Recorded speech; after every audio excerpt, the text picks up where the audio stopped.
merupakan utusan dari Airlangga.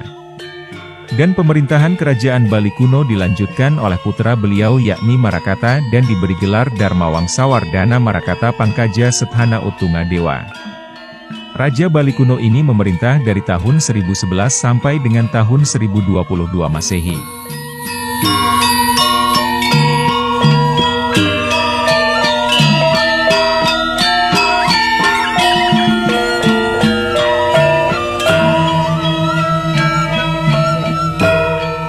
Anak Wungsu.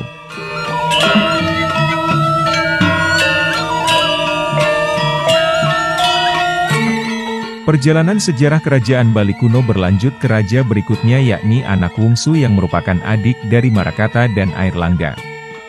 Pada zaman pemerintahan kerajaan Bali kuno, Raja Anak Wungsu tercatat paling banyak meninggalkan prasasti di Bali.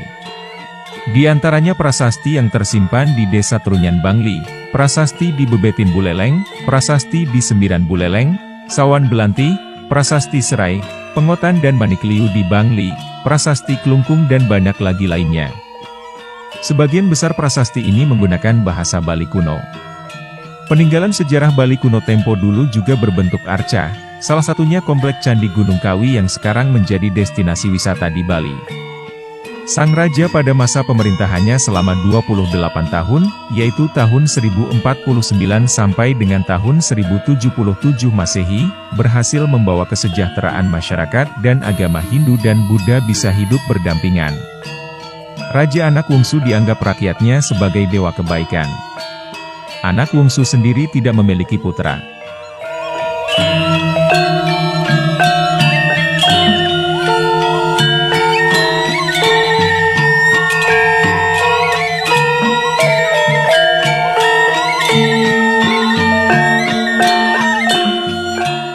Sri Suradipa.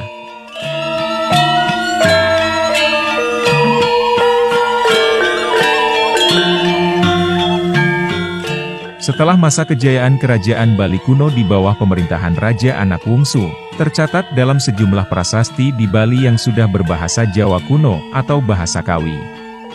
Adanya seorang ratu yang bertahta di kerajaan Bali. Sekitar tahun 1078 sampai dengan tahun 1114 Masehi. Sri Suradipa menggantikan Raja Anak Wungsu. Pada tahun berikutnya ada juga prasasti yang sekarang tersimpan di Goblek Buleleng yang berangkat tahun 1115 Masehi, bernama Sri Suradipa. Yang merupakan keturunan dinasti Warmadewa, beliau putra dari Sri Sakalendu.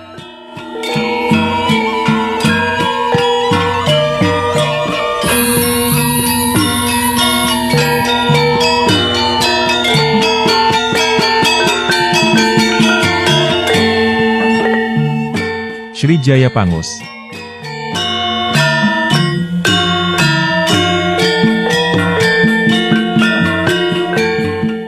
Pemerintahan kerajaan Bali kuno berikutnya setelah Sri Suradipa, berturut-turut diperintah oleh Raja Sri Jaya Sakti, Sri Jaya Kasunu dan Sri Jaya Pangus.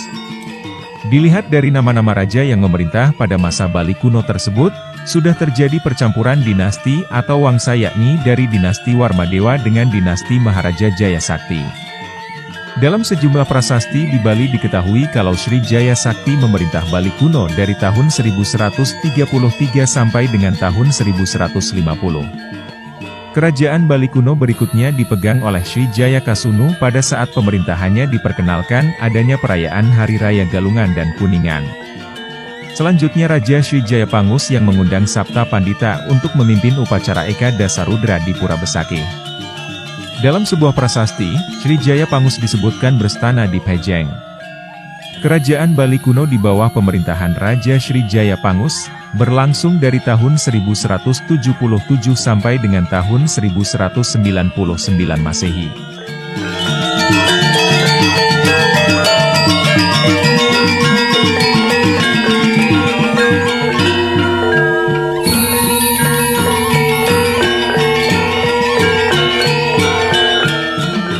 Setelah wangsa atau dinasti Jaya Sakti memerintah kerajaan Bali kuno, datang kerajaan Singasari yang menaklukkan kerajaan Bali pada tahun 1284 Masehi.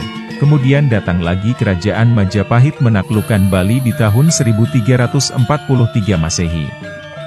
Raja-raja selanjutnya yang memerintah kerajaan di Bali merupakan bagian dari Kerajaan Majapahit. Pada saat keruntuhan Majapahit, kerajaan di Bali mulai berdiri sendiri di masa pemerintahan Dalem Watu Renggong yang beristana di Gilgal. Demikian sedikit ulasan tentang sejarah kerajaan Bali kuno dari zaman tempo dulu. Sejumlah peninggalan sejarah baik itu berupa bangunan, arca kuno, prasasti dan lontar-lontar Bali kuno yang bisa Anda temukan di sejumlah tempat di Pulau Bali. Sejumlah bangunan sejarah Bali kuno, sekarang ini menjadi destinasi wisata.